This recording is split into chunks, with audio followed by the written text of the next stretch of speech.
நான் பேசுவதற்கு முன்னால் 2 செய்தி சொல்லிடணும். ஏற்கனவே பல செய்தியெல்லாம் அவங்க சொல்லி பேசுகிறாங்க. பெரியாருடைய நண்பராகவும் இந்திய கம்யூனிஸ்ட் கட்சியினுடைய மூத்த தோழராகவும் ஒரு அழுத்தமான தொழிற்சங்கவாதியாகவும் இருந்தவர் ஏஎஸ்கே என்று அழைக்கப்படுகிற, அதற்கு முன்னால் ஏஎஸ்கே ஐயங்கார் என்று அழைக்கப்பட்ட ஒரு தோழர் அவர் ஒரு முறை ஐயங்கார் என்று இருப்பது அவமானமாக இருக்கிறது என்று சொல்லி அதை அரசு அறிவிப்பில் கெசட் நோட்டிஃபிகேஷன் கொடுத்து விட்டார். என்னுடைய பெயர் இனிமேல் ஏஎஸ்கே மட்டும்தான் என்று அவர் கொடுத்து விட்டார். அவர் பகுத்தறிவின் சிகரம் பெரியார் என்ற நூலை, கடவுள் கற்பனையே என்ற நூலை, தங்கம்மா என்கிற ஒரு 600-700 பக்கம் கொண்ட புதினத்தை பெரியாருக்கே படைப்பாக்கியவர் அவர். இந்த மண்ணில் சிவப்பு விதைகளை தூவிய பெரியாருக்கு சமர்ப்பிக்கிறேன் என்று எழுதியிருப்பார். அவ்வளவு அழுத்தமான நண்பர். அவர் பெரியாரிடம் சொல்லியிருக்கிறார். சொன்ன உடனே பெரியார் சொன்னாரா, என்னங்க நீங்கள் எதுக்குங்க ஜாதி பெயரை எடுத்தீங்க? அவர் கேட்டது, சாதி பெயரை எடுக்க வேண்டும் என்று சொல்லி தீர்மானம் 29 போட்டு அதற்கு முன்னால் 27ஆம் ஆண்டிலிருந்து ஜாதி பெயரை விட்டொழித்தவர். ஆனால் கேட்டாரா, ஒரு ஐயங்கார் பாப்பானை திட்டினாதாங்க நல்லாயிருக்கும், நீங்கள் அதை விட்டுட்டு வெறும் ஏஎஸ்கேனா யாருன்னு தெரியாது. அதனால தான் தோழர் ஸ்ரீநிதி அவர்கள் இந்த நெற்றியிலும் கழுத்திலும் விபூதியோடு வந்திருக்க வேண்டும் என்று எனக்கு விருப்பம். அப்படி இல்லை, இன்னும் கொஞ்சம் மகிழ்ச்சியாக இருந்திருக்கும். அதை மட்டும் சொல்லி நம்மளுங்க துண்டறிக்கையில் வேலை சில கேள்விகளை போட்டு விட்டார். திராவிடர் என்ற அடையாளம் தமிழருக்கு எதிரானதா என்ற கேள்வி. திருக்குறளை தங்கத்தட்டில் வைத்த மலம் என்று பெரியார் சொன்னாரா? காம இச்சை வந்தால் தாயிடமோ தங்கையிடமோ தீர்த்துக்கொள் என்று பெரியார் சொன்னாரா? இப்படியெல்லாம் நிறைய இதில் போட்டிருக்காங்க, தெரிந்து கொள்ளுங்கள் என்று. அதையெல்லாம் எல்லாவற்றையும் விரிவாக பேசுவதற்கு நேரம் இல்லை என்றாலும் கூட சில செய்திகளை நாம் பேசிவிடும். முக்கியமாக திராவிடர் ஒரு கூட்டம் புதுசாக வந்திருக்குது. அவ்வப்போது சில காலான்கள் வரும், கொஞ்சம் காலம் இருக்கும், பளிச்சுன்னு பார்க்கறதெல்லாம் ஈர்ப்பாக இருக்கும், எல்லாம் இருந்துட்டு போயிடுவாங்க. அப்புறம் பெரியாருக்கு அந்த காலத்திலிருந்து பல பேர் இருந்திருக்கிறார். வாவேசு ஐயர்னு ஒருத்தர் இருந்தார். உங்களுக்கு தோழர் கூட சேரன்மாதேவி குருகுலத்தை பற்றி சொன்னார்கள். அவர் எப்படி ஆள் என்றால், அவர் பெரிய புரட்சிக்காரெல்லாம் சொல்லுவாங்க. அவர் இங்கிலாந்தில் படித்தவர். அவரை பற்றி அவருடைய இன்னொரு ஐயங்கார் ஒருத்தர் எழுதியிருக்கிறார் அவரை பற்றி. அது அவர் ஐயர், இவர் ஐயங்கார். TSS ராஜன் என்று பெரியாருடைய ராஜாஜியினுடைய அமைச்சரவையில் அமைச்சராக இருந்தவர். அவர் மருத்துவம் படித்தவர், மருத்துவர். அவர் மேற்கல்விக்காக இங்கிலாந்து போகிறாரு. பார்ப்பனர் அல்லவா, அதனால் சைவ உணவை மட்டும் சாப்பிட வேண்டும் அப்படின்னு நினச்சிட்டு இருக்கிற ஆள். ஆனால் அங்கே போனால் பேயிங் கெஸ்ட்டாக ஒரு வீட்டில் இருக்கணும்னா அங்கே சைவத்திற்கு தான் அதிக செலவாகும். நான்வெஜிடேரியன்னா கவலையே இல்லை, எளிதாக எங்கே வேணாலும் சாப்பிடலாம், குறைந்த விலையில் கிடைக்கும். அந்த சூழலில் ரொம்ப சிரமப்பட்டிருக்க பண கஷ்டத்தில். அவருடைய மூத்த மாணவராக இருந்த வாவேசு ஐயர் ஒரு நிகழ்ச்சிக்கு வர்றார், சந்திக்கிறார். போய் கேட்குறாரு, என்னங்க செய்கிறது என்று கேட்கிறார். அவர் ஆலோசனை சொல்கிறார். ஐயருக்கு ஆலோசனை சொல்லுவாங்கள்ல, அவர் சொல்கிறாரு, நீ இங்கே இருக்க வரைக்கும் எல்லாத்தையும் சாப்பிடு. இவருக்கு பயம், இங்கெல்லாம் இந்த கறி இருக்காதே, நம்ம கோமாதாவது தானே இருக்கோம் என்று அவர் நினைக்கிறார். பரவாயில்ல சாப்பிடு, நானும் 3 வருஷமாக அதை தான் சாப்பிட்டுட்ருக்கேன் என்று சொல்லுகிறார் அவர், அந்த வாவேசு ஐயர். அவர் தான் இங்கே நம்ம குழந்தையும் பார்ப்பன குழந்தையும் நம்முடைய சமூக குழந்தைகளும் ஒன்றாக உட்காரக்கூடாதுன்னு தனித்தனியாக சோறு போட்டார். ஏன்னா அது பிராமண தர்மத்திற்கு எதிரானது. அந்த ஆள் தான் முத பெரியாரும் வரதராஜன் நாயுடு தமிழ்நாடு காங்கிரஸ் கமிட்டி தலைவர். பெரியார் தமிழ்நாடு காங்கிரஸ் கமிட்டி பொதுச்செயலாளர் போது 25 தான் தலைவராகிறார். மீண்டும் பெரியார் மன்னிக்கணும், 1925 தான் ஆகிறார், மீண்டும் தலைவராக ஆனது. அந்த நேரத்தில் இவர் வாவேசு ஐயர் சொல்லுகிறார், இது தமிழ்நாட்டில் நடக்கிற குருகுலம். இந்த குருகுலத்தில் கன்னட தேசத்தானாகிய ராமசாமி நாயக்கரும் ஆந்திர தேசத்தாராகிய வரதராஜன் நாயுடும் கேள்வி கேட்பதில் என்ன நியாயம் என்று சொல்கிறார். எல்லா விஷயத்துக்களையும் அவன் தான் முதல்ல தூக்கி விட்டுருப்பான், நம்மால் பொறுக்கிக்குவான், திருப்பி அப்பப்போ போட்டுக்கிட்டு இருப்பான். அவன் தான் தொடங்கி வைக்கிறான். அப்புறம் தொடர்ந்தா நம்ம தலைவர்லாம் வந்தார். மாப்போசி தெரியும், அவர் தமிழ் தேசிய வீரர். அவரை பற்றிலாம் நிறையா எல்லாரும் கேட்டிருப்போம், நிறையா கேட்டு கேட்டு சலித்து போயிருப்போம். தமிழ்நாட்டிலேயே, அதாவது மன்னிக்கணும், தமிழ்நாட்டில் சில வித்தியாசமான முடிவுகள்லாம் எடுத்தவர் அவர் தான். தமிழ்நாட்டு அரசியலுக்கே தொடர்பில்லாத ஒரு ஆள். முதல்ல இந்திக்கு ஆதரவு தெரிவித்தவர், அதை நம்ம சொல்லணும். அது இந்த தேசத்தின் மொழி, எனவே இந்தியை கற்கலாம். அப்புறம் இன்னொன்று சொன்னார், நான் இந்து என்பதால் சமஸ்கிருதம் படிக்கிறேன், எல்லா இந்துக்களும் எல்லா இந்தியரும் இந்தியும் சமஸ்கிருதியும் படிங்கன்னு சொன்ன தமிழ் தேசியவாதி. இன்னொன்று, பசுவதை தடைக்கு ஆதரவு கேட்ட தமிழ் தேசியவாதி, ஆதரவு தெரிவித்தவர், யாரும் சொல்லலை. அதே போல பிரிவினை எதிர்த்தார் அவர். இந்தியா ஒன்றாக இருக்க வேண்டும், இந்தியாவிலிருந்து தமிழ்நாடு பிரிய வேண்டும் என்பது எப்போதும் என் நோக்கம் இல்லை. இந்த பிரிவினைவாதிகளுடைய குரலை ஒடுக்குவதற்காகத்தான் நான் தமிழரசு கழகம் என்ற பெயரால் தமிழ் தேசியம் என்பதை பேசிக்கொண்டிருக்கேன்னே சொன்னவர் அவர். ஹிந்து பத்திரிகைக்கே பேட்டி கொடுத்தார். நான் எப்போ பிரிவினை பேசியிருக்கேன், இந்தியாவோடு தான் இருக்கணும் தமிழ்நாடு. இன்னொன்று அதை விட சிறப்பாக சொன்னார், குலக்கல்வி திட்டம் எல்லோரும் கேள்விப்பட்டிருப்பீர்கள், அதை பற்றி அறியாதவர்களே இருக்க முடியாது. நான் முதல் பெரியாரை பார்த்துருக்குறோம், உரையை கேட்டது என்பது நானெல்லாம் 9ஆம் வகுப்பு 10ஆம் வகுப்பு. அப்போது இடைத்தேர்தலுக்கு பெரியார் இங்கே பரப்புரைக்கு வந்தார். அந்த பரப்புரையில் அவர் பேசிய 2 செய்தி. காங்கிரஸ் ஒரு வேட்பாளர், திமுக வேட்பாளராக கந்தப்பன் இருக்கிறார். இப்போ பெரியார் காங்கிரஸுக்கு ஆதரவாக இருந்த காலம் 63. அப்போ அதில் சொன்னார், குலக்கல்வி திட்டத்தை பற்றி மட்டும்தான் சொன்னார். குலக்கல்வி திட்டம் என்று நம்மவர் கல்வியை தடுப்பதற்கான ஒரு முயற்சியை செய்து கொண்டிருக்கிறார்கள். அந்த குலக்கல்வி திட்டத்தை கொண்டு வந்தவரை ஒருத்தர் நிறுத்தியிருக்காரு. அப்போ திமுக ராஜாஜியோட கூட்டணி. அதனால் சொல்கிறார், குலக்கல்வி திட்டத்தை கொண்டு வந்தவர் நிறுத்தியிருக்கார். இன்னொருத்தர் தான் பதவிக்கு வந்த 7ஆம் நாளில் குலக்கல்வி திட்டத்தை ரத்து செய்து ஆணையிட்ட காமராஜர் ஒருத்தர் நிறுத்தியிருக்கார். நீங்கள் யாருக்கு போடணும் நீங்கள் முடிவு பண்ணிக்கிங்கன்னு சொன்னார். அப்போ தமிழ்நாடே குலக்கல்வி திட்டத்தை கொண்டு வந்தது காங்கிரஸ் அரசு. ஆனால் தமிழ்நாடு காங்கிரஸ் கமிட்டி தலைவர் காமராஜர் அதை எதிர்த்தார். தமிழ்நாடு காங்கிரஸ் கமிட்டி பொதுச் செயலாளராக இருந்த சேலம் பாரிஸ்டர் SV ராமசாமி என்று சொல்லுவார்கள், சீதாலட்சுமி கல்லூரியுடைய உரிமையாளர் அவர் எதிர்த்தார். காங்கிரஸில் பிளேக் நோய் வந்து விட்டது, பூந்து விட்டது, அதெல்லாம் உடனே ஆப்ரேஷன் பண்ணி அகற்றணும்னு ராஜாஜி சொன்னவர் அவர். ஆனால் நம்ம தமிழ் தேசிய வீரர் மட்டும்தான் குலக்கல்வி திட்டத்தை ஆதரித்து அவருடைய மத்திய குழுவில் தீர்மானம் போட்டவர். தமிழ் தேசிய வீரர்கள்லாம் வரிசை. அப்புறம் உங்களுக்கு தெரியும், அடிக்கடி எது சித்திரையா தையா ஆண்டின் முதல் நாள் என்று அதெல்லாம் கதை வந்து கொண்டே இருக்கும். அப்போ பலகாலத்தில் தை முதல் நாள் தான் தமிழ் புத்தாண்டு என்று சொல்லி கொண்டிருக்கிறோம். இப்போதும் ஒவ்வொரு முறை வரும், ஒன்று திருப்புவாங்க, இப்படியே நடந்துக்கிட்டு இருக்கிறது. ஆனால் அந்த காலகட்டத்திலே சித்திரை தான் தமிழ் புத்தாண்டு தொடக்கு என்பதில் உறுதியாக நின்றவர் மாப்போசி. அப்புறம் தமிழ் தேசியத்தெல்லாம் கோவப்பட்டு தான் அப்புறம் திமுக திராவிட எதிர்ப்பு மாநாடுகளை ஓராண்டு முழுதும் நடத்தினார். ஒரு 51ஆம் ஆண்டு பூராவும் அவருடைய வேலையை திராவிட இயக்க எதிர்ப்பு மாநாடுகள். அதை நடத்தினாலும் முடியல. நடத்தி முடித்து பார்த்தா நான் 15 பவுண்டு எடை ஏறி இருந்தேன்னு சொன்னார். அவ்வளோ சோறு போட்டிருக்கான் எல்லாம் அவனுக்கு. இப்போ பேசுகிறா அப்படி திமுகவை தீக்காவை திட்டுன்னு. அவர் தான் உதயசூரியன் சின்னத்தில்னு தான் எம்எல்ஏ ஆனார். அது வரைக்கும் திராவிட எதிர்ப்பு பேசினவன் உதயசூரியத்தில் எம்எல்ஏ ஆனார். அதுக்கப்புறம் பார்த்தாரு, இது ஆட்சி போயிடுச்சா, அதுக்கு என்ன அதிமுகவில் சேர்ந்துக்கலாம். இவர் தமிழ்நாட்டில் பிறமொழியினர் என்று ஒரு நூலை எழுதியவர். அப்புறம் மலையாளி எம்ஜிஆர் கட்சியில் போய் சேர்ந்துக்கிட்டு அவர் திரும்பவும் மேலவை தலைவர் பதவியும் அங்கே வாங்கிட்டார். எம்ஜிஆர் செத்தவுடனே இங்கே செல்லாது போல் இருக்கு அப்படின்ட்டு உடனே காங்கிரஸுக்கு போயிட்டார். அவர் பிஜேபிக்கு போயிருப்பார், ஆனால் அதுக்குள்ளே செத்து போயிட்டார். அப்படி எங்கே வேணாலும் போயிட்டே பதவி தான். அதோட தினத்தந்தியில் கார்ட்டூன் இப்போ கூட அண்மையில் போட்டிருந்தாங்க. அவர் நாற்காலியை தலையில் தூக்கிட்டு முதலமைச்சர் CN அண்ணாதுரை என்று பழகி இருக்கும். இவர் போய் நின்றுக்கிட்டு அண்ணா தம்பி வந்திருக்கிறேன்னு சொல்லுவார். நாற்காலி ஒன்று எடுத்துகிட்டே போயிடுவார். அவ்வளவு பதவி பிடித்தவர் என்று கிண்டல் செய்வார். இந்த தமிழ் தேசியம் அப்புறம் அது நிறையா குட்டிகள்லாம் வந்துகிட்டே இருந்தது.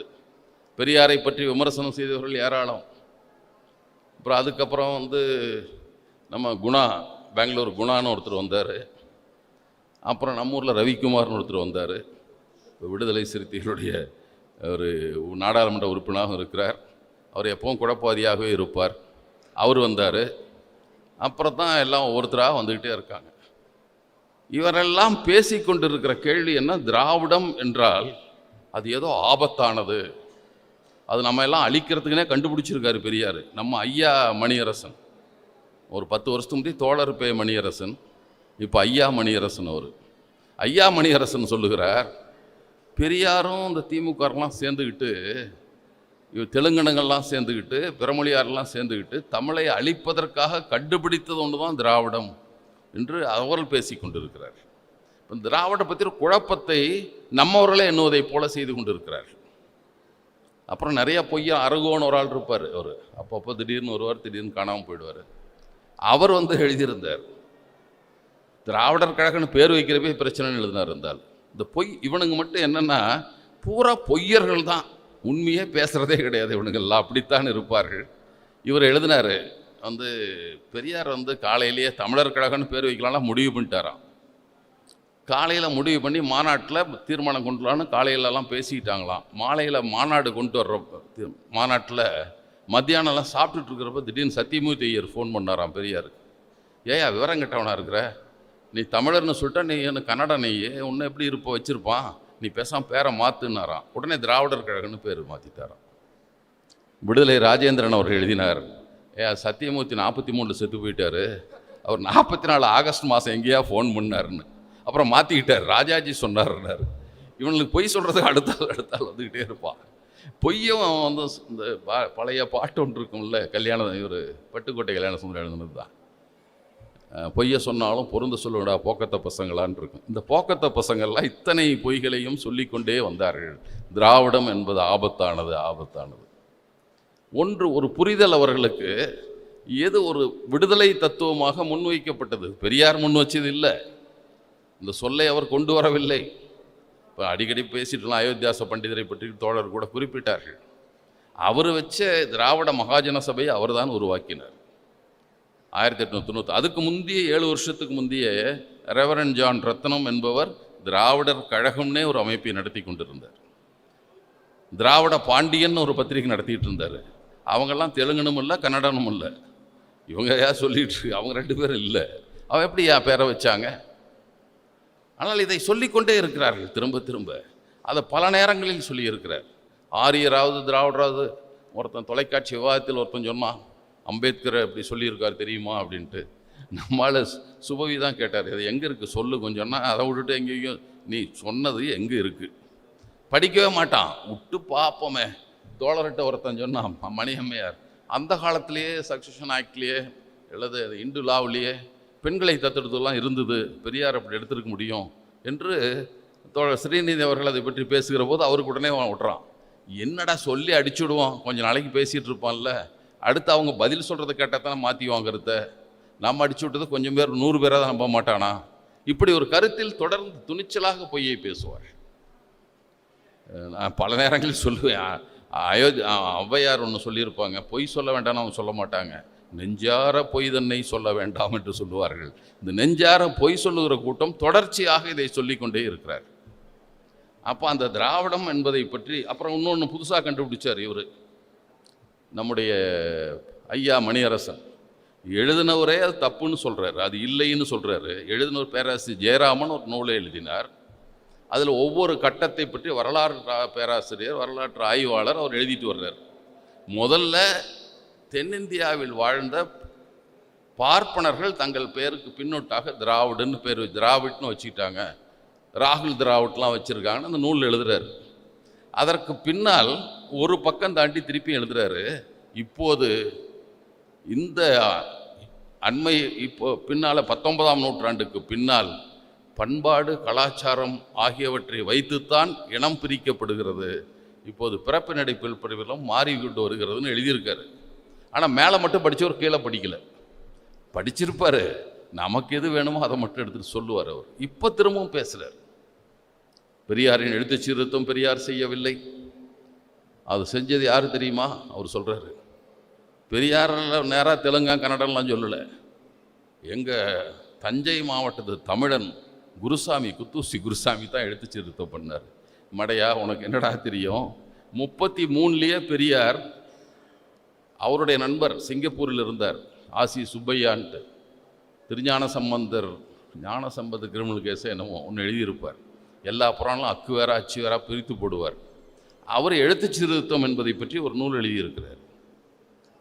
அந்த நூலை பெரியார் தன்னுடைய பகுத்தறிவு நூற்கழகத்தில் வெளியிடுகிறார். 1931 முன்னுரையும் எழுதியிருக்கிறார். வெளியிடுவது 35, இதை தோழர் 33ஆம் ஆண்டு ஆசி சுப்பையா அவர்கள் தன்னுடைய இதழில் எழுதி வந்ததை நூலாக வெளியிடுகிறோம்னு முன்னுரை எழுதியிருக்கார். அப்போ அது ஒன்றும் மறைக்கலையே. 33 சொல்லி இவர் பெரியார் 35 தான் எழுத்து சீர்திருத்தம், 33 எழுதியிருக்காருன்னு சொல்லி அந்த நூலை பெரியார் வெளியிட்டு இருக்கிறார். ஆனால் என்ன இவர் ஏமாற்றி பண்ண மாதிரி சொல்கிறான். நடைமுறைப்படுத்தியவன் யார்? சிந்திச்சிருப்ப. நான் கூட நினச்சேங்கன்னு சொல்லுவான், பலதெல்லாம் பண்ண அதை போல பண்ணி இருக்கலாம். அதை சொல்லிக்கொண்டே இருந்ததுக்கு இந்த இடத்துல தான் காஞ்சி சங்கராச்சாரிய நம்மளுக்கு ரொம்ப பிடிக்கும். இப்போ ஒரு வந்தாலும் வந்துட்டார்ல, இப்போ வேற ஒருத்தன் வந்துட்டான், இப்போ ஒரு புது சங்கராச்சாரி. அவன் என்னமோ நீளமான பேர், அவனுக்கு அது பேரே மறந்து போச்சு. நான் குறித்து வச்சுருந்தேன், இந்த இடத்துல எழுதி வச்சுருந்தேன். இப்போ பேரே அவனுக்கு மறந்துருச்சு, அவ்வளோ பெரிய பேர் அவனுது. ஆனால் கடைசியில் திராவிட்னு முடியும். அதை மட்டும் சொல்லிடுறேன் உங்களுக்கு, அந்த பேரெல்லாம் நினைவில்லை, எங்கே எழுதி வச்சேன். அதை பற்றியெல்லாம் எழுதுகிற போது ஒரு நூலில் எடுத்து அதை சொல்லுகிறார்கள். காஞ்சி சங்கராச்சாரி திராவிட் என்ற சொல்லை பற்றி அவருடைய குரல் தெய்வத்தின் குரலில் எழுதியிருக்கிறார். ஆதியில் விந்திய மலைக்கு வடக்கே உள்ள தேசம் முழுவதும் கவுட தேசம், அதற்கு தெற்கில் உள்ளது முழுவதும் திராவிட தேசம் என்று இருந்தது. கவுட தேசத்தில் வசித்த கவுடர்களை மேலும் பிரதேச ரீதியில் 5ஆக பிரித்தார்கள்.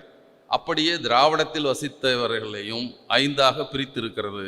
இவர்களை பஞ்ச கவுடர் பஞ்ச திராவிடர் என்று சொல்வார்கள். அதை சொல்லிட்டு அப்புறம் சொல்கிறாரு, ஒரு பிரதேசத்திலிருந்து இன்னொன்றுக்கு போனவர்களை அந்த பிரதேச பெயரை வைத்தே குறிப்பிடுவார்கள். மகாராஷ்டிரத்தில் இப்போது பலருக்கு டிலாங் என்று பெயருக்கு பின்னால் வருகிறதை பார்க்கிறோம். டிலாங்னு போடுறாங்க. அதுக்கு அவர் சங்கராச்சாரி விளக்கம் தர்றாரு. இவருடைய முன்னோர்கள் தெலுங்கு தேசத்திலிருந்து மகாராஷ்டிராவுக்கு போய் அங்கேயே செட்டில் ஆகிவிட்டார்கள். தெலுங்கு என்பதன் திரிபு தான் டிலாங். அதே மாதிரி காசி முதலான அநேக உத்தர ஸ்தலங்களில் இருக்கிற சில பிராமணர்களுக்கு திராவிட் என்கிற வம்ச பெயர் இருக்கிறது. ஆதி காலத்தில் தமிழ் தேசத்திலிருந்து அங்கே போய் குடியேறினவர்களின் வம்சத்தில் வந்தவர்களே இந்த திராவிட்கள். அப்படி திராவிடர் என்ற பெயர் கொண்ட வடக்கத்தியார் எல்லோரும் பிராமணர்களே என்பதை கவனிக்க வேண்டும். அவர் சொல்றார், ரேஸ் தியரிப்படி அவர் இனவாதம் சொல்றார். ரேஸ் தியரியின்படி பிராமணர்கள் திராவிடர்களுக்கு மாறானவர்கள், விரோதிகள், எதிரிகள் என்று கூட சொல்லலாம். ஆனால் வாஸ்தவத்தில் இன்றைக்கு வடதேசத்தில் தமிழ்நாட்டு பிராமண வம்சத்தவர்களுக்கே தான் திராவிட் என்ற அடைமொழி இருக்கிறது. இதிலிருந்தே திராவிட என்பது பிரேசத்தை குறிப்பதே அன்றி இனத்தை குறிக்கவே இல்லை என்று தெரிகிறது அல்லவா. அவர் தப்பிக்கிறதுக்கு ஆரியர் திராவிடரை பிரித்து பார்க்க சங்கராச்சாரி சொல்கிறார். ஆனால் நம்ம சங்கராச்சாரியும் தமிழ் சங்கராச்சாரிகள் இவங்கெல்லாம் இந்த சங்கிகள்லேயே சொல்கிறாங்களோ, ஒன்று தமிழ் சங்கிகள்னு இவங்க வேணால் சொல்லலாம். இவர்கள் அப்படியெல்லாம் ஒரு பொய்யான செய்திகளை சொல்லிக்கொண்டு திராவிடர்னா பெரியாருக்கு தெரியாதா, இவன் இங்கே பாப்பான்லாம் சில பேர் கேள்வி கேட்குறான். பெரியார் அதை சொல்லுவார். என்னிடம் இந்த நாட்டில் வாழும் தற்கால பார்ப்பனர்கள் பெரியார்கிட்ட கேட்குறாங்க, நீ எப்படி அவனை சொல்கிற, இங்கே வந்திருக்க பாப்பான்லாம் அப்படியே நேராக மத்திய ஆயுஷ்னு வந்தானா என்று கேட்டிருப்பார்கள் போல் இருக்கிறது. பெரியார் எழுதுகிறாரு, இந்நாட்டில் வாழும் தற்கால பார்ப்பனர்கள் மத்திய ஆசியாவிலிருந்து குடியேறிய ஆரியர்களின் நேரான சுத்தமான சந்தேகர்கள் அல்ல என்பது உண்மையே. ஆனாலும் அவர்களையும் திராவிடர்கள் என்று ஒப்புக்கொள்ளாமைக்கு காரணம் அவர்களுக்கும் நமக்கும் உள்ள பல்வேறு பண்பு, கலை, ஆச்சாரம், நடப்பு ஆகிய வேறுபாடுகள் தான். நம் கழகத்தில் யாரையும் பிறவி காரணமாக வேறினத்தார் என்று ஒதுக்கவில்லை. பழக்க வழக்கங்களை பார்த்துதான் அவர்களுக்கும் நமக்கும் இருந்த அடிப்படை பேதத்தை கருதித்தான் பிரிவினை செய்கிறோம். இரத்த கலப்பு ஏற்பட்டு விட்டதே, ஏன் இன்னும் ஆரியர் திராவிட பிரச்சனை நாட்டில் நடமாட வேண்டும் என்று நம்மை நையாண்டி செய்யும் தோழர்கள் பார்ப்பனின் உயர்தன்மையை கைவிடவும், அதற்கு ஆதாரமான சாஸ்திர புராண குப்பைகளை கொளுத்திவிடவும், அதற்கு சின்னமான கடவுளை தகர்க்கவும் கேட்டுக்கொள்ளட்டும். பிறகு வரட்டும் நம்மிடம். இந்த ஜாதி வித்தியாசம் காரணமாகத்தானே நாம் ஆரியத்தை எதிர்க்க நேரிடுகிறது. இதைத்தான் பெரியார் சொன்னார். அதுக்கு நிறைய இருக்குது. அதான் பெரியார் திராவிடத்தை பற்றி சொன்ன விளக்கமெல்லாம் ஏராள விளக்கம். அது நிறையா இந்த நம்ம ரத்த பரிசோதனை லிஸ்ட்டு வச்சுக்கிட்டு தான் நான் முதல்லலாம் குணாயிஸ்ட்டு கொஞ்சம் பேர் இருப்பாங்க. என்னுடைய வழக்கில் நாங்கள்லாம் ஒரு தடா வழக்கில் இருக்கோம். அந்த வழக்கில் ஒரு குற்றவாளி ஒரு குணாயிஸ்ட் அவரை பார்க்குறப்பெல்லாம் கேட்போம், தோழர் ஏதாவது புதுசாக லேப் லிஸ்ட் இருக்கா அப்படின்னு கேட்போம். லேப் ரிப்போர்ட் ஏதாவது கொண்டு வந்திருக்கீங்களா? அவன் யாரெல்லாம் தெலுங்குன்னு கொண்டு வருவான். ஒரு முறை என்னிடம் ஒரு புத்தகத்தில் எழுதியிருக்காங்க, தமிழின மீட்சி என்ற ஒரு புத்தகம், குணா எழுதுனது. அதில் எழுதுறாரு, அதுக்கு முந்தையெல்லாம் 3 பேர் எழுதிட்டே இருப்பாங்க, வை கோபாலசாமி, ஆற்காடு வீராசாமி, கோவை ராமகிருஷ்ணன். இந்த 3 பேரை தான் எழுதிட்டே இருந்தவர். புதுசாக இப்போ என்ன பண்ணார்னா, வீரமணி, சுபவீரபாண்டியன், இன்னொருத்தர் விடுதலை ராஜேந்திரன் போன்ற பிறமொழியாளர்கள். அடாடே என்னடா அது, இவங்கெல்லாம் எப்படா பிறமொழியாளர்கள்னு அவர்கிட்ட கேட்டேன். தோழர் இந்த லேப் ரிப்போர்ட் அடுத்த வர கொண்டு வாங்க தோழர்னு கொடுத்தேன். இவர் விசாரிச்சுன்னு சொல்கிறார், வீரமணி மனைவி தெலுங்கா. அதாவது வீரமணி மனைவியினுடைய அம்மா, அப்பா தெலுங்கு இல்லை, தமிழ் தான். அம்மா தெலுங்கா. யாருன்னா வீரமணி மனைவியினுடைய அம்மா, அதனால இவர் தெலுங்கர். சரி, ராஜேந்திரன் மனைவி தெலுங்குங்க, சரி விடுங்க. சுபவிக்கு சொன்னார் பாருங்க அந்த கதையை, புராணத்தை கூட அவங்க அப்படி எழுத முடியாது. காவிரி பூப்பட்டினம் கடல் கொண்ட போது அங்கிருந்து எல்லாம் வந்தாங்களாம். கடல் பக்கத்துல தண்ணி வந்துடுதுன்ட்டு உயரமான இடத்துக்கு போகலான்னு காரைக்குடி போன்ற மேட்டு பகுதிக்கு வந்தாங்களாம். வந்த வழியில் சில பேர் அவங்களுக்கு உதவி செய்யறதுக்கெல்லாம் நரிக்குறவ பெண்கள் கொஞ்சம் பேர் வந்தாங்களாம். அவங்களோடையும் இவங்க உறவு கொண்டதன் காரணமாக சில குழந்தைகள் பிறந்ததான். சுபவியனுடைய மூஞ்ச பாருங்க, நரிக்குறவர் மாதிரியே இருக்கும். அவர் சொல்றார் விளக்கம். எனவே இவர் நரிக்குறவர் வம்சத்தில் வந்தவர், இவரும் பிறமொழியாளர் தான்.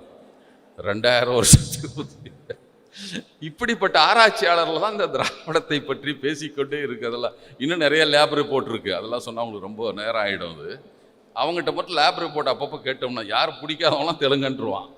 அவ்வளோதான், அவனுக்கு தெலுங்குன்னா என்னடா இருந்துட்டு போகிறான், உனக்கு என்ன போகுது. இந்த நாட்டில் அவன் அனாதை இப்பெல்லாம் சொல்கிறாங்கல்ல, ஏதோ நாடற்றோர் என்று சொல்லுகிறோம். அவங்கெல்லாம் எங்கே போவாங்க? இந்த மணியரசன் ஐயா இருக்கார்ல, இவர் ஒவ்வொரு இடத்துல பேசுவார், தமிழ் தேசியம் என்பது இந்த நாட்டில் வாழும் மக்களை குறிப்பதே தவிர பிறவியின் காரணமாக பிரிப்பதில்லைம்பார். இன்னொரு பக்கம் தெலுங்கர்கள் ஆதிக்கம், கன்னடர்கள் ஆதிக்கம்னு பேசிகிட்டு இருக்கார். அவருக்கு நிச்சயமாக அவருக்கு மூளை கோளாறுலாம் சொல்ல மாட்டோம் கோளாறுன்னு, அவருடைய நடவடிக்கையில் கோளாறு இருக்குது. ஏதோ நினச்சிட்டு பேசிகிட்டு இருக்கார், அவ்வளோதான். ஏன்னா அவர் பணத்தை விரும்புவார்னு நினைக்கல, அது சீமானுக்கு நின்று போச்சு, அவருக்கு எங்கே வரப்போகுது. அதனால் அப்படியெல்லாம் பேசுவார் நினைக்கல. என்ன கோளாறு என்பது கொஞ்சம் காலில் தெரியும்னு நினைக்கிறோம். இப்படி சில பேர் தான் அதை சொல்லிக்கொண்டே இருக்கிறார், திரும்ப திரும்ப சொல்கிறாங்க. பெரியார் தமிழை காட்டு மிராண்டி மொழி என்றார், அப்படி கொஞ்சம் பேர் சொல்லிகிட்டே இருப்பான். அவர் சொன்னார், ஆமாம் தமிழை காட்டு மிராண்டி மொழி என்று சொன்னார், அது உண்மைதான். ஆனால் அவர் எதுக்கு சொன்னார்னா, இதை பலமுறை சொல்லியிருக்கிறேன், தமிழ் காட்டு மிராண்டி காலத்து மொழி நாகரீக காலத்திற்கு, பகுத்தறிவு காலத்திற்கு, யாதும் ஊரே யாவரும் கேளிர் என்ற காலத்திற்கு, யாயும் ஞாயும் யாராகியரோ என்ற காலத்திற்கு இந்த தமிழ் பயன்படுமா?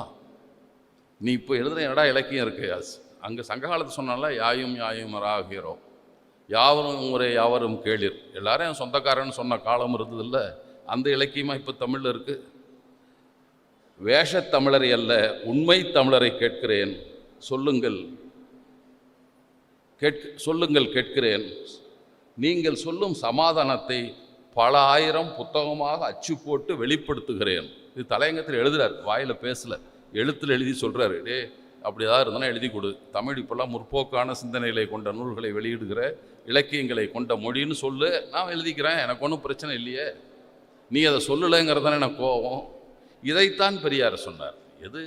அவர் அந்த தமிழை ஏற்றுக்கொள்கிறார். யாயும் யாயும் ஆறாகியரோ யாதும் ஊரே யாவரும் கேளீர், இதை ஏற்றுக்கொள்கிறார். இன்னொன்று, இவர் சனியனான தமிழைன்னு பெரியார் சொன்னாராம். பெரியார் சனியன் தமிழன்றாராம்.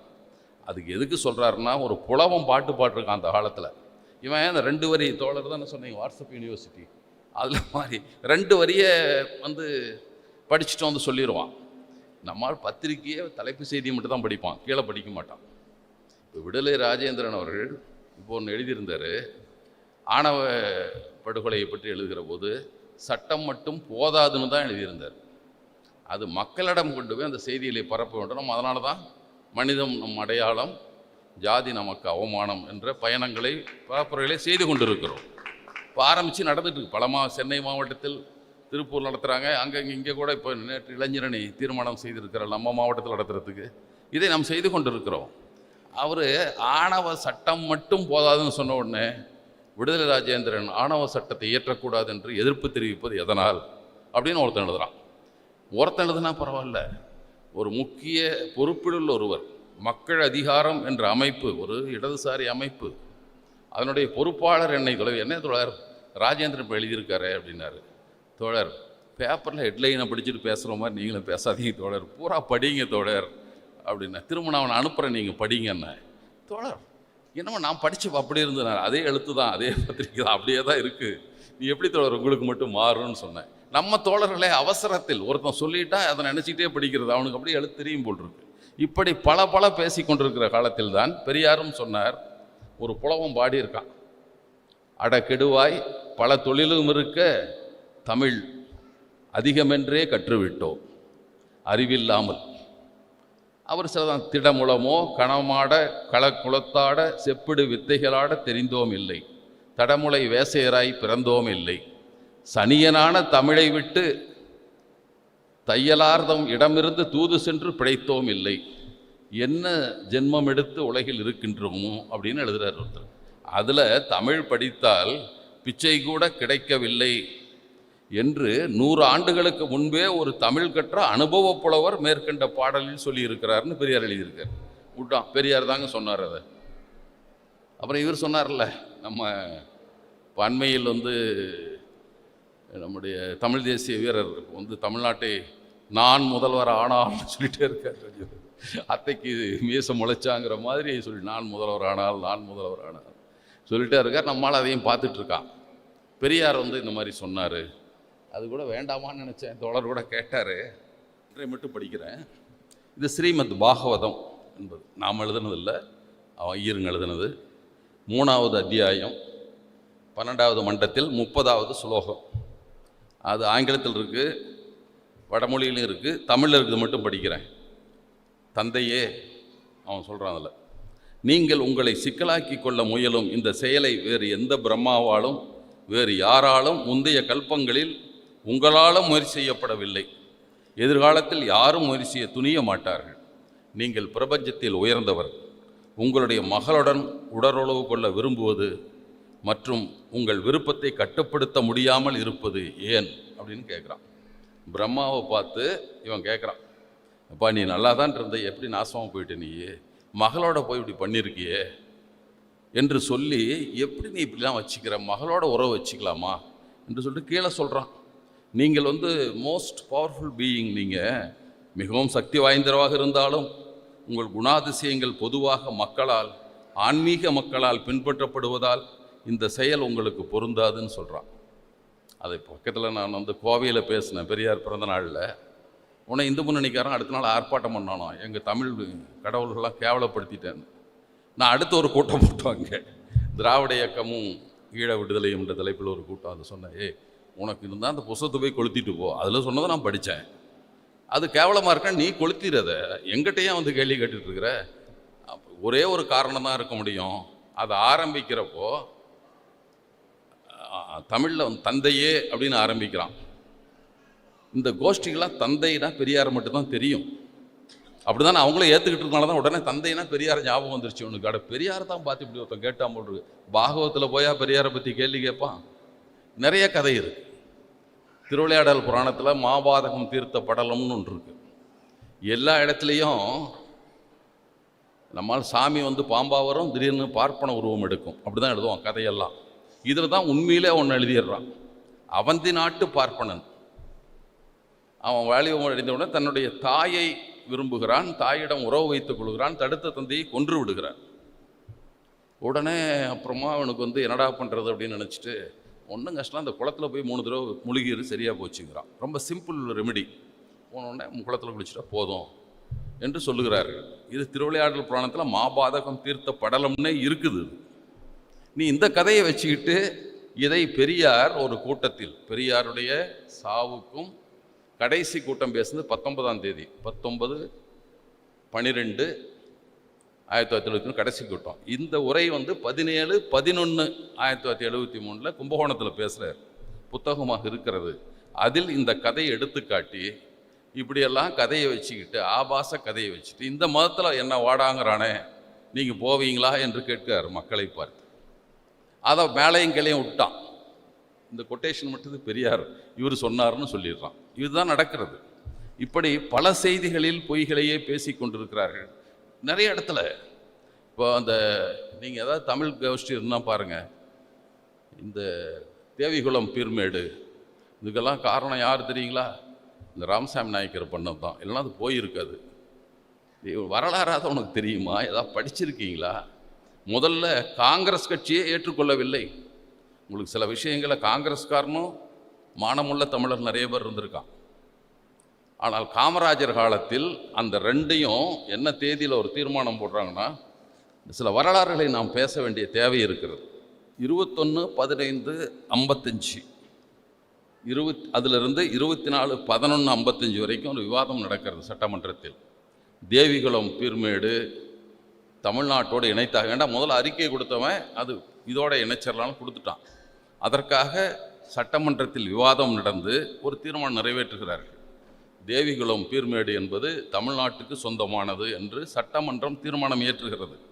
அதில் யார் யார் இல்லைன்னா, ஜீவானந்த, ராமமூர்த்தி, கல்யாண சுந்தரம் உட்பட நடுநிலை வகிச்சிட்டாங்க. இதில் வந்து கேரளாக்காரர் எல்லாமே அப்போ கேரளாவும் தமிழ்நாட்டோடு இருந்த காலம் 56 தான் பிரியுது. அது வரைக்கும் கேரளாவில் நம்ம கிருஷ்ணய்யர் கூட, நீதிபதி கிருஷ்ணய்யர் அப்போ எம்எல்ஏ, அவங்கெல்லாம் கூட அதில் ஓட்டு போடல, எதிர்த்தான் வாக்களித்தார்கள். ஆதரவாக 122 வாக்குகளும் எதிராக 18 வாக்குகளும் கொண்டு அந்த தீர்மானம் நிறைவேற்றப்படுகிறது. இது ரெண்டும் தமிழ்நாட்டுக்குத்தான் சொந்தம் என்று தீர்மானம் சட்டமன்றம் இயற்றி நாடாளுமன்றத்துக்கு அனுப்புது. நாடாளுமன்றத்தில் என்ன செய்கிறார்கள் என்றால், 16/12/55 இவங்க தீர்மானம் இயற்றி 20 நாள் கழித்து நாடாளுமன்றத்தில் ஒரு தீர்மானம் நிறைவேற்றுறாங்க. தேவிகுளம் பீர்மேட்டை கேரளாவோடு இணைத்து விடுகளான்னு தீர்மானம் நிறைவேற்றுறாங்க. ஆனால் இவங்க தமிழ்நாடு காங்கிரஸ் கமிட்டி பெரிய காமராஜர் உறுதியாக நிற்கிறார், அது ரெண்டும் எங்களுக்கு தான் என்று சொல்லுகிறார். திருப்பியும் தூது அனுப்புகிறாங்க. காமராஜர் ஒற்றுக்கொள்ளவில்லை. நேராக நேரு கூப்பிட்றாரு, காரை போகலை. சி சுப்பிரமணியத்தையும் பக்தவச்சலத்தையும் நீங்கள் போயிட்டு வாங்கன்னு அனுப்புகிறார். 2 பேரும் போகிறாங்க. அங்கே மீண்டும் வற்புறுத்துகிறார்கள், இல்லை தமிழ்நாட்டுக்கு இல்லை கேரளாவுக்கு சொந்தம்னு தீர்மானத்தை மாற்றி பண்ணுங்கிறாங்க. அந்த 2 பேரும் என்ன செய்தார்கள் தெரியுமா? நேராக அங்கேருந்து பம்பாய்க்கு போகிறாங்க. அப்போது தாப்பர் என்ற ஒருவர் இருந்தார். அவர் தான் அகில இந்திய காங்கிரஸ் தலைவர். அவர்கிட்ட போய் 2 பேரும் தங்களுடைய காங்கிரஸ்லேருந்து விலகிக்கிறோன்னு கடிதம் கொடுத்துட்டு வந்துடுறாங்க தமிழ்நாட்டுக்கு. நான் காங்கிரஸ்லாம் இனிமேல் இருக்க முடியாது, என்ன அசிங்கமாக இருக்குது, எப்படி எங்கள் நாட்டை போய் அவனுக்கு கொடுக்கறது? 2 பேர் ரிசைன்மெண்ட்டு வந்துடுறாங்க. நேரு பதறி போகிறார். அங்கேருந்து 3 பேர் அனுப்புகிறார், கொஞ்சம் காமராஜரை கூட்டிகிட்டு வாங்க பேசணும் என்கிறார். காமராஜர் ரொம்ப வற்புறுத்தார், பிரச்சனையாயிடும், பெரிய சிக்கலாயிடும், தமிழ்நாடு இந்தியா ஒற்றுமைக்கே சிதைஞ்சு போயிடும். அந்த கோபத்தோடு மீண்டும் வந்து சொல்லி தொலைங்கன்னு சொல்லிட்டு, விவாதமே கிடையாது, ஒரு தீர்மானத்தை சொல்லி எல்லாத்தையும் யாரும் ஓட்டு போடுறதுக்கு காங்கிரஸ்க்கெல்லாம் ஓட்டு போட்டிருப்பா சொல்லி அந்த போதுதான் கேள்வி கேட்கிறார்கள். என்ன வந்து பீர்மேடையும் தேவி குலத்தையும் கொடுக்குறீர்களா? அட குளமாவது மேடாதுப்பா, எல்லாம் தமிழ்நாட்டை தான்ப்பா இருக்குது என்று அப்போதுதான் காமராஜர் சொன்னார். முதல் முறை அல்ல, இத்தனை எதிர்ப்புக்கு பின்னால் ஏற்றுக்கொண்டார்கள். காங்கிரஸ்காரனே அப்படி இருக்கிறப்போ ஏதாவது பெரியார் இயக்கம் இவங்கெல்லாம் ஏற்றுக்கொண்டு இருப்பார்களா? எப்படி ஏற்றிருப்பாங்கன்னு சொன்னால், பெரியாருக்கான பல தீர்மானங்களை நம்முடைய மத்திய குழுவில் மத்திய திராவிட கழகத்துடைய மத்திய குழு தீர்மானம் நிறைவேற்றுகிறது. அதே மாதிரி பலவற்றை சொல்லலாம். இப்போ நம்ம ஆதித்தனார் இன்னொரு பெரிய தமிழ் தேசிய தலைவர், அவர் தமிழ் பேரரசு கட்டலான்னு, தமிழ்நாட்டையும் இலங்கையும் சேர்த்து தமிழ் பேரரசு, இங்கேயே ஒன்றும் இல்லையா, அங்கே போய் இவர் கட்டுறாராம், கோரையேறி ஏதோ அப்படின்னு வானங்கிரி வைரத்து காட்டுறாங்க ஒரு கதை சொல்லுவாங்கள்ல, அது மாதிரி அவர் சொன்னார் தமிழ் பேரரசு அமைக்க போகிறோம் என்று. அதற்கெல்லாம் யார் இடையூறுனா தெலுங்கனும் தமிழ் தான். அவருக்கு அது கேரளாவில் இருந்தார் மந்திரி. அவர் அந்த பிரஜா சோசியலிஸ்ட் கட்சியின் சார்பாக அந்த மாவட்டங்கள் கேரளாவோடு இருந்தபோது பிரஜா சோசியலிஸ்ட் கட்சி எம்எல்ஏ அவர். அப்போ தான் அவர் வந்து பட்டதானம் பிள்ளை தமிழர்களை சுட்டுக் கொள்கிறார் போராட்டத்தில். ஒன்றும் வாயே பேசல, அமைதியாக காத்தார், அமைதி காத்தார். இவர் தமிழ் தேசிய தலைவர் சண்டை போட்டு, என்னடா தமிழ்னு சொல்கிற, பதவி ஈகிறன்னு வரணும், இல்லை பதவியோட விருப்பம் இல்லை, இவங்கெல்லாம் தான் பேசுகிறாங்க தமிழ் தேசிய தலைவர்னு பேசிகிட்டே இருக்கான். அதோடு இப்போ சென்னையில் இருக்க வேண்டும், சென்னை தமிழ்நாட்டுக்குத்தான் என்பதில் கூட பெரியார் தெலுங்குக்கு ஆதரவாக இருந்தார். பெரியார் அதில் ஒரு கூட்டம் கூட்டுகிறார்கள். தமிழ்நாடு முஸ்லீம் லீக் தான் அந்த கூட்டத்தை கூட்டுது. பெரியாரை சிறப்புரையாற்ற அழைக்கிறார்கள். அதில் சொல்கிறார், ரொம்ப மற்றதெல்லாம் வேண்டாம், 2-3 பிரச்சனைகள் சொல்லப்படுகின்றன. அவன் ஆந்திராக்காரன் என்ன கேட்டான்னா, சென்னையிலே தலைநகர் இருக்கட்டும், ஆந்திரா பிரிஞ்சுக்கிட்டோம், இன்னும் 5 வருஷத்துக்கு இருக்கட்டும், இங்கே இருக்கிற பல்கலைக்கழகத்தில் எங்களுக்கு 26 விழுக்காடு எங்களுக்கான இடங்கள் கொடுக்கப்பட வேண்டும். மன்னிக்கணும், 36 விழுக்காடு இடங்கள் கொடுக்கப்பட வேண்டும்.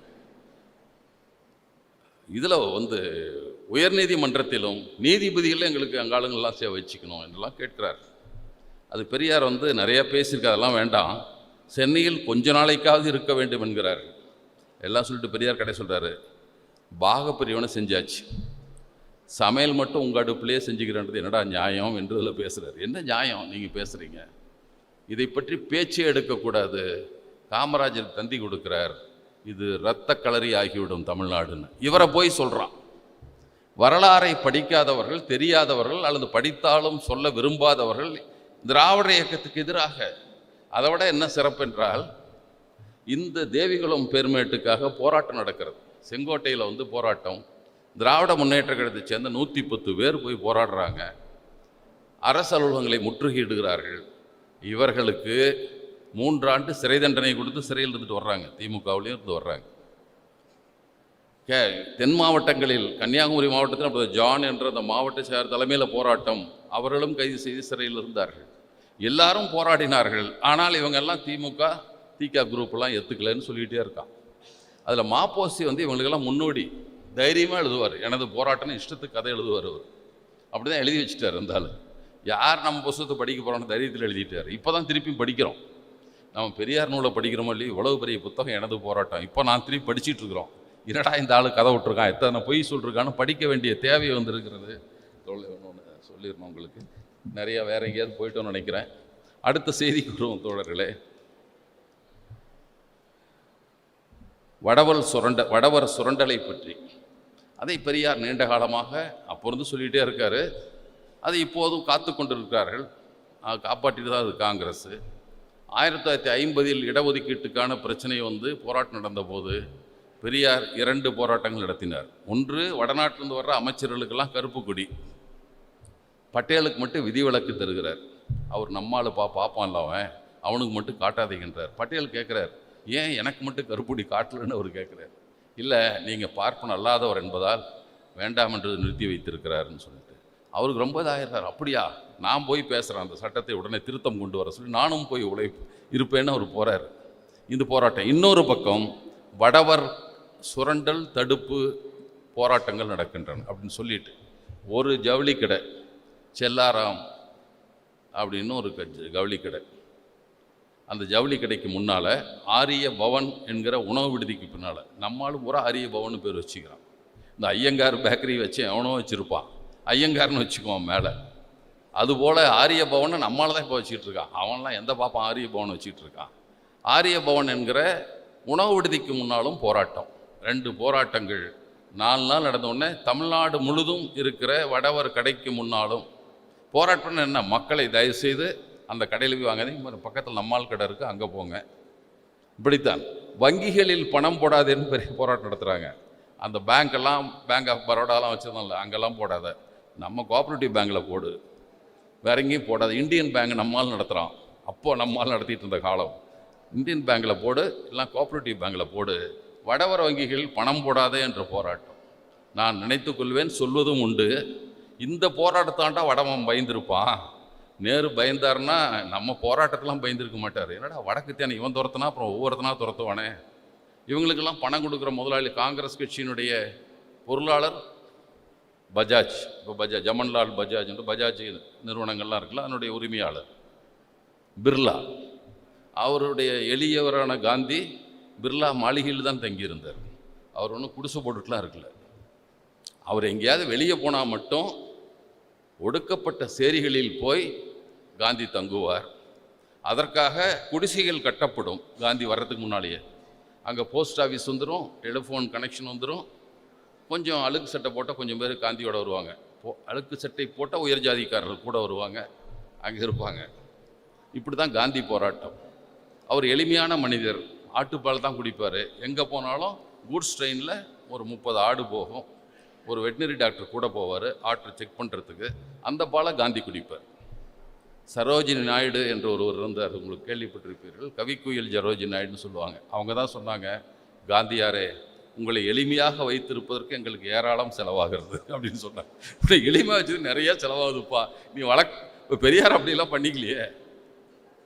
அங்கே ஒரு வெளிநாட்டுக்கு போனப்பெல்லாம் வெளிநாட்டு பயணங்கள், இப்போ நம்மளால் 3 நாள் போயிட்டு இருந்தால் சென்று வந்தவரே வென்று வந்தவரே போஸ்ட் விட்டுவான். பெரியார் 11 மாத காலம் வெளிநாட்டு பயணம் போனார். இங்கேருந்து டிசம்பர் மாதம் 31 புறப்பட்டு நவம்பர் 32 தான் திரும்பி வர்றார். எல்லா சோசியலிஸ்ட் நாடுகளையும், எல்லா நாடுகளிலிருந்த சோசியலிஸ்ட் அமைப்புகளையும் பெரியார் சந்திக்கிறார். அந்த நாட்டு நடப்புகளை பற்றி அங்கே இருக்க அமைப்புகளெல்லாம் பார்க்குறார். ரஷ்யாவில் மட்டும்தான் 3 மாதம் தங்கினாரே தவிர மற்ற இடத்துலாம் ஒவ்வொரு நாட்டிலையும் 15 நாள் தங்கித்தான் வருகிறார் அவர். ஆனால் அவரெல்லாம் கூட பேச அங்கே போனால் பார்த்தாராம், அப்படியே போய் ஹார்பரில் பார்த்துருக்காரு, பழைய துணி விற்றுட்டு இருந்துருக்குது, ஒரு கம்பளி கோட்டு வாங்கி போட்டுக்கிட்டாரு. அவ்வளோதான். இது எதுக்கு 3 நாளில் போடவா போகிறோம் ஊரில் போய், அதுக்கு எதுக்கு விலை போட்டு வாங்கணும், ஒரு கம்பளி கோட்டு போட்டு வந்துட்டார். காந்தி எழுதினார் வட்டமேஜை மாநாட்டுக்கு போனப்போ, நீ ஏன் உந்த கட்டிக்கிட்டு போய் அங்கே கூழில் விரைச்சி போகிற, பேசாமல் கோட் சூட்டு போட்டுக்க வேண்டியதானே, நீ படித்தப்போ அப்படி தான் இருந்த, இப்போ போட்டால் உனக்கு என்ன, ஏன் இந்த நாடகம். நம்ம மதிமாறன் தான் சொல்லுவார், பெரியார் அணிந்திருந்தது ஆடை, அம்பேத்கர் அணிந்திருந்தது உடை, காந்தி இது காஸ்டியூம் பேர், அது காஸ்டியூம் காந்தி இது, ஒரு எளிமையாக காட்டுறது காஸ்டியூம் அது என்று சொல்லுவார். அப்படிப்பட்ட நிலைகள்லாம் இருந்தது. ஆனால் அப்படியெல்லாம் நம்ம இருக்கலையே. நம்ம வடவர் சுரண்டல் என்பது அண்ணாவுடைய, நான் பல இடங்கள் சொல்லுவது, அண்ணா பணத்தோட்டம் என்கிற ஒரு நூலை எழுதியிருக்கிறார். அண்மையில் கூட நம்முடைய ஆடி செந்தில்நாதன் அதை பதிப்பு செஞ்சு வெளியிட்டார். அது ஒரு நம்முடைய பொருளாதார கொள்கையை பற்றி பேசுகிறது. வடவர்கள் எப்படி வங்கியின் மூலமாக நம் பணத்தை போட வைத்து அவன் எடுத்துக்கிறான், திருப்பி கட்டுறதில்லை, ஆனால் பணம் டெபாசிட் நாம தான் இருப்போம், ஆனால் அவன் எடுத்துக்கிறான், எப்படி செய்கிறார்கள் என்பதை மிக விரிவாக எழுதியிருப்பார். அது இன்றைக்கும் கூட பொருத்தமான நூல் அது. அதனால தான் பணத்தோட திருப்பி மறுபதிப்பு செய்தார்கள். திராவிடர் கழகம் கூட நூற்றாண்டு அளப்போ போட்டாங்க. திராவிடர் கழகம் அதை வெளியிட்டு இருந்தார்கள் பணத்தோட்டத்தை. அப்படித்தான் அதையெல்லாம் நாம் அதை தெளிவுபடுத்துகிறோம். திராவிடர் இயக்கம் இதையெல்லாம் நம் மக்களை சுரண்டிலிருந்து பாதுகாக்க வேண்டும், இழிவிலிருந்து பாதுகாக்க வேண்டும், அவருடைய ஆளுகையிலிருந்து, அவருடைய சர்வாதிகாரத்திலிருந்து காப்பாற்ற வேண்டும். அவன் சட்டம் என்ன வேணாலும் ஏற்றிக்குவான் என்பது என்ன நியாயம்? பெரியார் அரசியல் சட்டம் மோசடின்னு அந்த காலத்தில் சொல்லிகிட்டே இருந்தார். பல காரணங்களை சொன்னார். முதல் காரணம், ஓட்டு போட்டவன் யார்? வாக்களித்தவர்கள் அப்போதுக்கு 14 விழுக்காட்டினருக்கு தான் வாக்குரிமை இருந்தது, எல்லாருக்கும் இல்லை. மத்திய சட்டமன்றம் என்று இருந்தது. அப்போ அதுக்கு பார்லிமெண்ட்டுன்னு பேரில் மத்திய சட்டமன்றம், சென்ட்ரல் அசம்பிளி தான். அதற்கு வாக்களிப்பதற்கு 4% பேருக்கு தான் வாக்குரிமை. மத்திய சட்டமன்றத்து உறுப்பினர்களும் மாநில சட்டமன்றங்களால் தேர்ந்தெடுக்கப்பட்டு அனுப்பப்பட்டவர்களும் தான் அரசியல் நிர்ணய சபையில் உறுப்பினர்கள். பெரியார் கேட்டார், இந்த வாக்குரிமை உள்ளவன் நில உடைமையாளன், வரி கட்டுபவன், அவன் தான் பட்டதாரிகள், அவன் தான் இருப்பான். அவன் தேர்ந்தெடுத்தவன் என்ன எளிய மக்களை பற்றியா சிந்திக்க போகிறான்? அவன் என்ன எழுதினாலும் சட்டத்தை சிந்தித்தால் அவன் சிந்தனை எப்படி போகும்? நம்ம உயர்நீதிமன்ற நீதிபதிகள் இருக்கிறார்கள், பெரும்பாலும் போராட தேவையில்லாத ஜாதியில் பிறந்தவன் தான் எல்லாம், அவனுக்கு எல்லாமே கிடைச்சிடும், ஒன்றும் போராடவே வேண்டாம். போராட்டம்னு பார்த்தா எரிச்சலாக இருக்கு அவனுக்கு. இப்போ நம்மலாம் கோரிக்கை மனு போட்டு இது எழுது 27% எத்தனை போராட்டம்? திமுக வழக்கு போட்டுது. எப்போ வந்தது சட்டம்? 51 சட்ட திருத்தம், கல்வி நிலையங்களில் இடஒதுக்கீடு உண்டு. அது என்ன மத்திய அரசு கல்வி நிலையங்கள் மட்டும் இல்லைங்கிறது என்ன நியாயம்? அதற்கு போராட்டம், அதற்கு மண்டல் குழு, அதற்கு அறிக்கை, அது 27 விழுக்காடு வேலைக்கு தான் முதல்ல கொடுத்தார். கல்வி கிடைப்பதுக்கு 2006 சட்டமாக்கி 2008 தான் நீதிமன்றம் போய் 9 தான் நடைமுறைக்கு வந்தது. 58 ஆண்டுகள் கழித்தான் நமக்கு கிடைச்சது கல்வியில். அதையும் முழுசாக நிரப்ப மாட்டான். ஆனால் அந்த நீதிபதிகள் யார் உட்கார்ந்துட்டு பேசுகிறவன்? 9 நீதிபதிகள் உட்கார்ந்து மண்டல ஆணையம் செல்லும் என்று சொல்லிவிட்டார்கள். ஆனால் 2 பேர் உட்காந்துக்கிட்டு சரியான சென்சஸ் இல்லை, சென்சஸே எடுக்கல, 31ஆம் ஆண்டு எடுத்தது தான், அதை வச்சு நான் எப்படி பண்ணணும், 2 பேர் உட்காந்துக்கிட்டு ஸ்டே ஆர்டர் கொடுக்குறான்.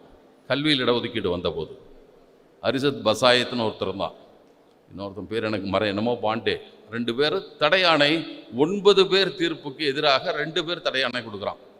நம்ம உச்சநீதிமன்ற தீர்ப்புக்கு எதிராக நம்ம சாமிநாதர் ஜிஆர் சாமிநாதன் கொடுத்தால எச்சரியில் உருளான்னு, அது மாதிரி அவன் கொடுக்குறான்.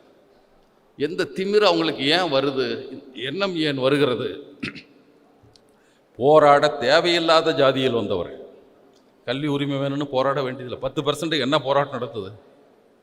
உயர் ஜாதி ஏழைகளுக்கு 10 விழுக்காடு இடஒதுக்கீட்டுக்கு மனு கொடுத்தானா, போராட்டம் பண்ணானா, இவனா கூட்டி போய் கொடுக்குறான், இந்தாப்பா வச்சுக்கோ. எனவே அவர்களுக்கு புரியாது நம்ம சிக்கல்லாம். அப்படித்தான் அரசியல் நிர்ணய சபை உறுப்பினர்களும் உயர் ஜாதியை சேர்ந்தவர்கள், படித்தவர்கள், பெரிய படிப்பாளிகள் தான், நம்மளை பற்றி அங்கே தெரியும். எனவே இதை ஏற்றுக்கொள்ள முடியாது என்றார். இன்னொன்று சொன்னார் காந்தி, நீ சொல்லிக்கிட்டே இருந்த இந்தியா விடுதலை அடைந்தவுடன் வயது வந்த அனைவருக்கும் வாக்குரிமை கொடுத்து அவர்களால் தேர்ந்தெடுக்கப்பட்டவர்கள் பண்ணாதான் அரசியல் சட்டம்னு சொன்னேன், இப்போ என்னாச்சு என்று கேட்டார். 46லேயே கொண்டு வந்துட்டானே, விடுதலை கூட 47ல் வந்தது, அரசியல் நிர்ணய சபை 46ல். பெரியார் மட்டும்தான் கான்ஸ்டியூஷன் என்பது, கான்ஸ்டியூஷன் இஸ் ஏ ஃப்ராட் என்று சொன்னார். ஃப்ராட், இதே சொல்லை, ஒரு மோசடி என்பதை தொடர்ந்து பெரியார் சொல்லிக்கொண்டே இருந்தார். அம்பேத்கரும் சொல்லிட்டார், 53 நாடாளுமன்றத்தில் நான் எரிக்க போகிற முதல் நாளாக தான் இருப்பேன், இட்ஸ் சூஸ் நோபடி என்று சொன்னார். எனவே இந்த நிலைகளை நம்ம இயக்கம் நடத்தியவர்களை பார்த்துத்தான் உயர் ஜாதியினர் அல்லது பெரும் உயர் வர்க்கத்தை சார்ந்தவர்களுடைய தூண்டுதல் நமக்கு எதிரான பரப்புரையை எப்படியாவது செய்து நம் மீது நம்பகத்தன்மையை, பெரியாரை என்ன நினைத்தது சமூகம்? பெரியாரை அதாவது பெரியாரை பொறுத்தவரை அவர் மக்களின் 95 விழுக்காட்டு மக்களுக்கு நம்பிக்கைக்கு எதிரானவர். கடவுள் நம்பிக்கை எதிராக தான் இருந்தார். 95% அல்லது 90 கூட வச்சுக்கங்க. 90% மக்களுக்கு எதிரான கருத்தை விதைத்து கொண்டிருந்த, பேசி கொண்டிருந்த பெரியாரை தமிழ் சமூகம் ஏற்றுக்கொண்டது. அவர்களுக்கு தெரிந்தது, இவர் நம்பிக்கைக்கு எதிராக இருக்கலாம், நம் நலனை பாதுகாக்கிறவர் இவர்தான் என்பதை தமிழ் சமூகம் தெரிந்து வைத்திருந்தது.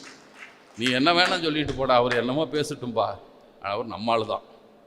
அப்படி இல்லைன்னா எப்படி இவர் கூட இருப்பார்? நம்முடைய குன்றக்குடி அடிகளார், பெரியார் இறந்த பின்னால் அவருக்கு பிறந்த நாள் வருகிறது. அப்போ அறிக்கை விட்டார், பெரியார் இல்லாத தமிழ்நாட்டில் என் பிறந்த நாள் என்று எழுதுகிறார். அவர் ஒரு சாமியார் எதுக்கு பெரியாரை பற்றி எழுதணும்? அவருக்கு அவ்வளவு ஆழமாக மனதில் பதிர்ந்தது பெரியாரையத்தை பற்றி, பெரியாரை பற்றிய சிந்தனை. அப்படிதான் இருந்தார் அவர். இப்போ மக்களுக்கு நம்பிக்கை வந்தது. அந்த நம்பகத்தன்மையை சீர்குலைக்க வேண்டும். இப்போ நினச்சிட்டு இருக்கான். அன்றைக்கி ஒரு ஹிந்தி வீடியோ ஒன்று பார்த்தேன். ஒரு பொம்பளை சண்டை போடுறா, என்ன ஆட்சி நடத்திட்டுறீங்க அங்கே தமிழ்நாட்டில் பாரு, எம்கே ஸ்டாலின்ங்கிற அவ இனிஷியலோட சொல்கிறா அந்த பொம்பளை, வடநாட்டு பொம்பளை, எம்கே ஸ்டாலின் அந்த மாதிரி ஆட்சி பண்ணு என்று வடநாட்டு பெண் பேசுகிறார். அந்த நம்பகத்தன்மை மக்கள் மனதில் ஏறுகிறது. நாம் போய் செயற்கையாக உண்டாக்கவில்லை, அவர்கள் புரிந்து கொள்ளுகிறார். புரிந்து கொள்ளது அங்கே விவாதிக்கப்படுகிறது, பேசுகிறார்.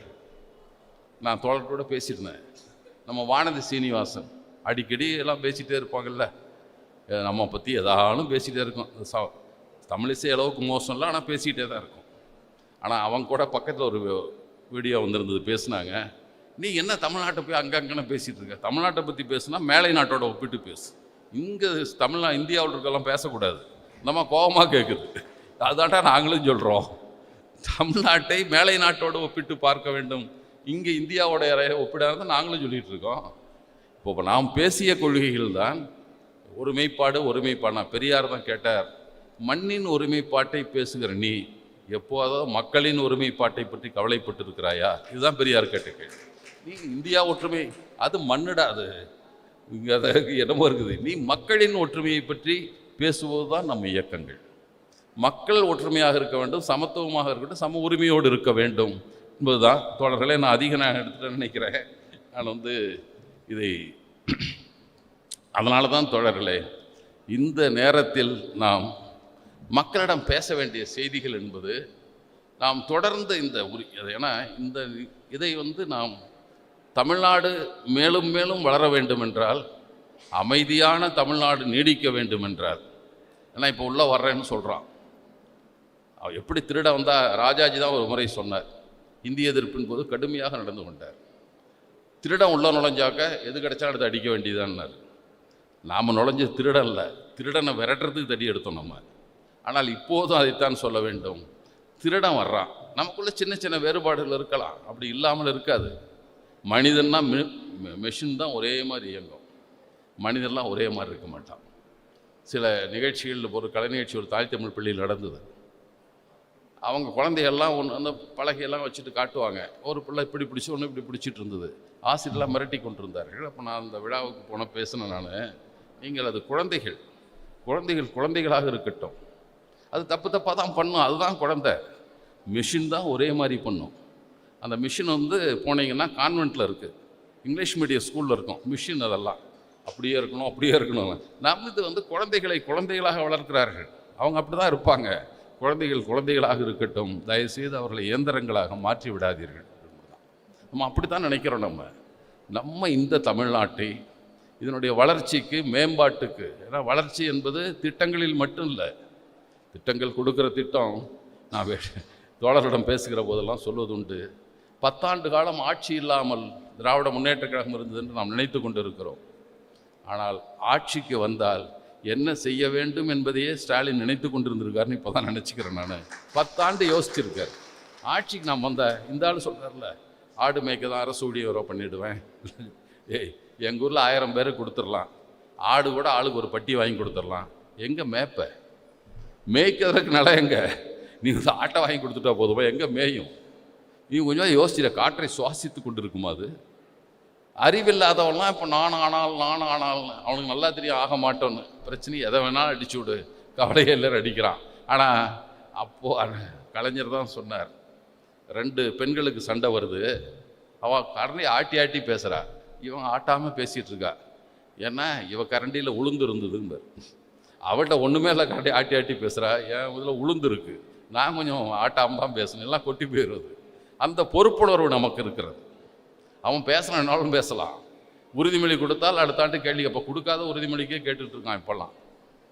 அது நீட்டை ஒழிச்சிட்டியான்னு கேட்குறான். நீட்டை ஒழிப்பதற்கு முதல் சட்டமன்றத்தை தீர்மானம் நிறைவேற்றி ஒழிப்பதற்கு முழு முயற்சி செய்யும் அப்படின்னு தான் உறுதிமொழி. நம்மளால் இல்லை ஒழித்து விடுவேன்னு சொன்ன, டே படுறா, இன்னொரு தடவை எடுத்து படுறா, சும்மா எவனோ சொன்னதை சொல்லிகிட்டு இருக்காத, எடுத்து உறுதிமொழி படி, அப்படி இருக்காதுல்ல. முழு முயற்சி செய்வோம், அதுதான் இருக்குது. அதைத்தான் பேச வேண்டிய, அதை நம்ம தான் பேச வேண்டிய தேவை இருக்கிறது. எனவே நாம் திராவிடம் என்பது நமக்கான கொள்கை.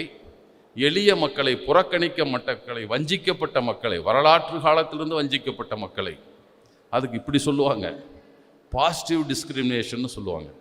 பாகுபாடு காட்டுவது என்பது நேர்மறையாக பாகுபாடு காட்டுவது. நம்ம எல்லாம் இது வந்து காம்பன்சேட்டிவ் டிஸ்கிரிமினேஷன் என்று சொல்வது உண்டு.